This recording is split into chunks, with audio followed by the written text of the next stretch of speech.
Her hotel receipts and secret texts reveal she was cheating during her business trip. Reddit, help. When I confronted her, she just stood there, frozen, the color draining from her face as I dropped the stack of printed receipts on the table between us. You stayed at the Hyatt, I said quietly, my voice shaking. Not the Marriott your company booked. Her mouth opened, but no words came out. The only sound in the room was the faint hum of the fridge and the paper sliding slightly under my fingers as I pushed them toward her. And you ordered champagne for two. Every single night. She tried to laugh at first, this soft, fake chuckle that she always used when she was cornered. Babe, she said, you're overreacting. It's not what it looks like. I could feel my heart pounding against my ribs, so hard it made my chest ache. I reached for my phone, opened the screenshots, and turned the screen toward her. Then explain this, I said. Her messages glowed in the dim kitchen light.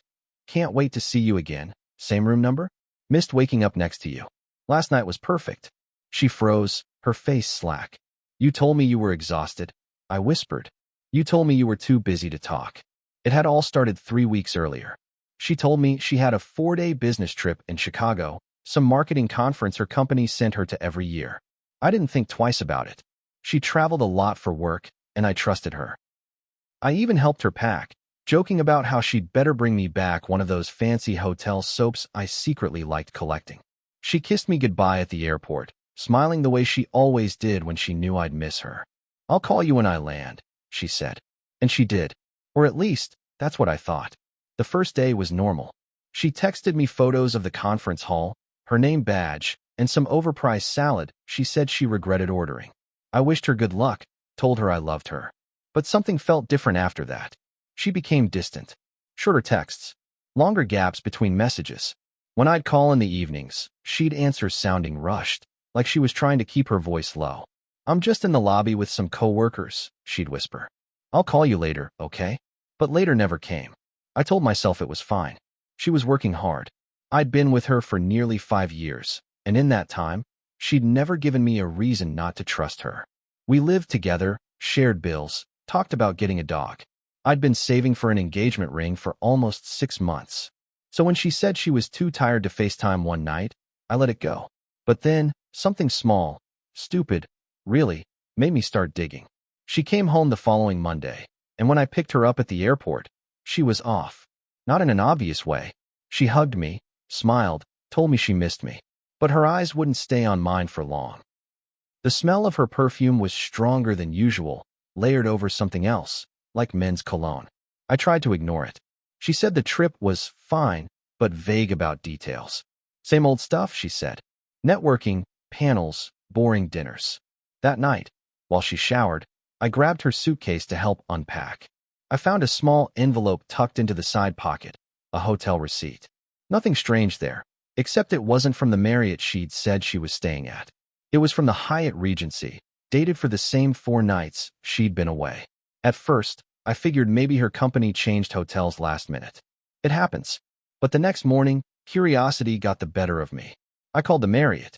The woman at the desk told me no one by her name had checked in that week. My stomach dropped. I didn't want to believe it. So I went a step further. When she left for work that day, I opened her laptop. Her iMessages were synced to it, something she must have forgotten. My hands shook as I scrolled. That's when I found the thread with Chris. Work. Except this wasn't about work. It started months ago. Inside jokes. Late-night messages. I can't stop thinking about you. You made me feel alive again. Same flight next month? The last messages were from during her business trip.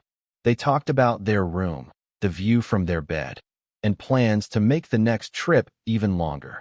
I think I just sat there for 10 minutes, staring at the screen, trying to breathe. My whole body went numb. The kind of numb where your mind wants to scream, but your body just shuts down. When she got home that night, I didn't even try to hide it. I showed her the messages. She broke down immediately.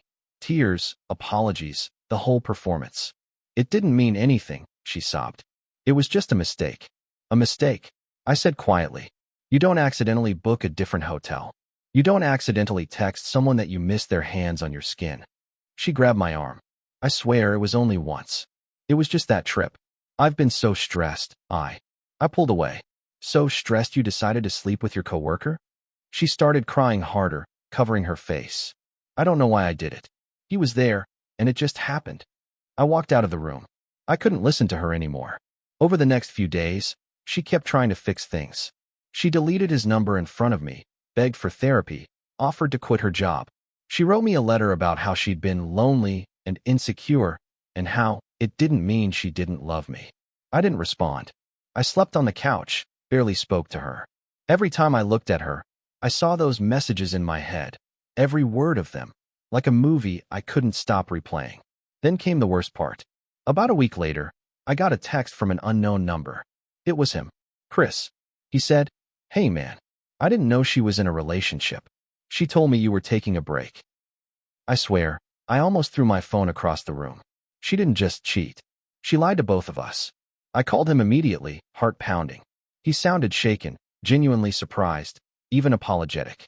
"I thought you guys broke up," he said. "She said you were controlling, that she needed space." "I'm sorry, dude. If I'd known." I didn't want his apology. I just hung up.